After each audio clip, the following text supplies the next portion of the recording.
జగన్మోహన్ రెడ్డిని ఎప్పుడు ఒక ప్రైవేట్గా ఎప్పుడు ఎవరు చూడలేదు. ప్రైవేట్ మీన్స్ అంటే జోయల్గానో లేకపోతే సరదాగానో ఇంకో చిట్ చాట్ చేస్తూనో ఫోన్లో మాట్లాడుతూనో లేకపోతే అందరితో సరదా జోకులు వేస్తూనో చాలా చూసుంటే ఇంటర్నల్గా చూసుంటారు కానీ విజిబుల్గా ప్రజలు ఎవరు చూడలేదు. ఎందుకని వై సో క్లోజ్డ్? మీరు ఎందుకు క్లోజ్గా ఉంటారు?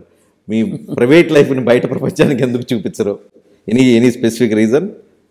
ప్రైవేట్ లైఫ్ అనేది పెద్ద ఏం ఉండేది ఏమీ లేదు రజని. ఉండే లైఫే పబ్లిక్ లైఫ్ కానీ ప్రైవేట్ లైఫ్ కానీ ఏదైనా ఉండేది. సి అల్టిమేట్లీ నేను I love my wife, I love my kids. And జీవితంలో నేను పని తర్వాత ఇంటికి వచ్చిన తర్వాత వీళ్ళతో టైం గడిపితే సంతోషపడతానే తప్ప నాకేం ఎనీ మూవీస్ చూసే అవకాశం ఉందా?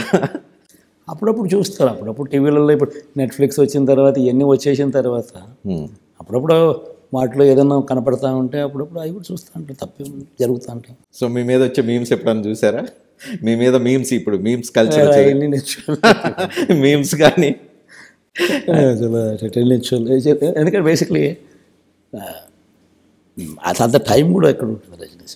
అంటే ఆంధ్రప్రదేశ్ పాలిటిక్స్లో ఇదో ఉంది, నిరంతరం పాలిటిక్స్ అయినా స్ట్రెస్ బస్టర్ ఏదో ఒకటి ఉండాలి కదా, ఏదో ఒక రిలాక్సేషన్ ఉండాలి కదా. అవి కూడా లేకపోతే కొత్త ఆలోచనలు కూడా రావాలి కదా, ఎక్కడి నుంచి వస్తాయి అని అనుకునే వాళ్ళు కూడా ఉన్నారు. ఏంటి మీకు స్ట్రెస్ బస్టర్ ఏంటి?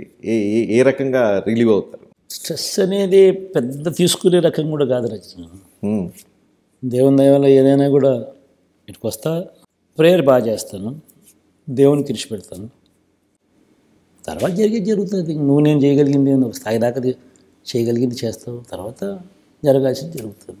మీరు ఎప్పుడు ఫోన్లో మాట్లాడుతుంటారా? అసలు ఫోన్ ఎప్పుడు యూజ్ చేసినప్పుడు మీరు క్యాంపెయిన్లో ఏదో లైట్ చూపించమని ఫోన్ పట్టుకోవడం తప్ప మీరు మీ చేతిలో ఫోన్ కానీ ఫోన్ మాట్లాడుతున్న విజువల్ గత 10-12 సంవత్సరాలు మీరు యాక్టివ్ పాలిటిక్స్లో వచ్చిన దగ్గర నుంచి ఎవరు చూసి ఉండరు. ఫోన్ వాడరా? చాలామంది తెలుసుకోవాలనుకుంటున్నారు.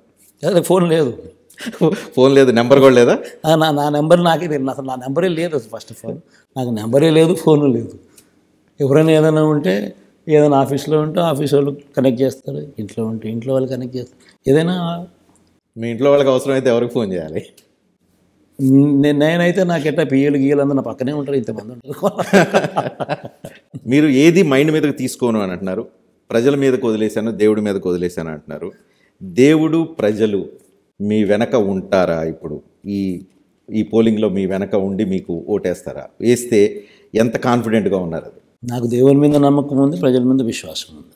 ఏం జరుగుతుందనేది మీకు కూడా నమ్మకం విశ్వాసం లేని మీకు కూడా జూన్ 4వ తారీఖు తెలిసిపోతుంది కదా. మీరు ప్రజలకి నేరుగా ఈ సందర్భంగా 2019 ఇంటర్వ్యూ అప్పుడు కొన్ని కీలకమైన సంచలన ప్రకటన చేశారు. ఇప్పుడు ప్రజలకి ఏమైనా చెప్పదలుచుకున్నారు? నేను ఒకటే అడుగుతా, ఒకటే అప్పీల్ చేస్తా.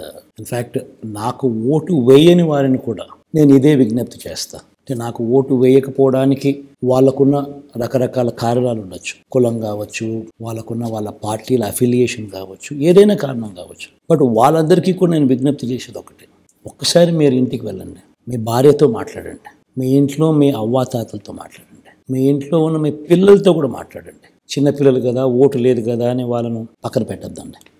వాళ్ళ అభిప్రాయం కూడా తెలుసుకోండి. ఇంట్లో ఉన్న ఆడపడుచులతో మాట్లాడండి, అందరితో మాట్లాడి ఎవరి వల్ల మీకు మంచి జరిగింది, ఎవరు ఉంటే ఈ మంచి కొనసాగుతుంది అన్నది ఒకే ఒక్క అంశం మీ ఓటును గైడ్ చేసేట్టుగా మీరు ఆలోచన చేసి ఓటేయండి. This is all what I need to say.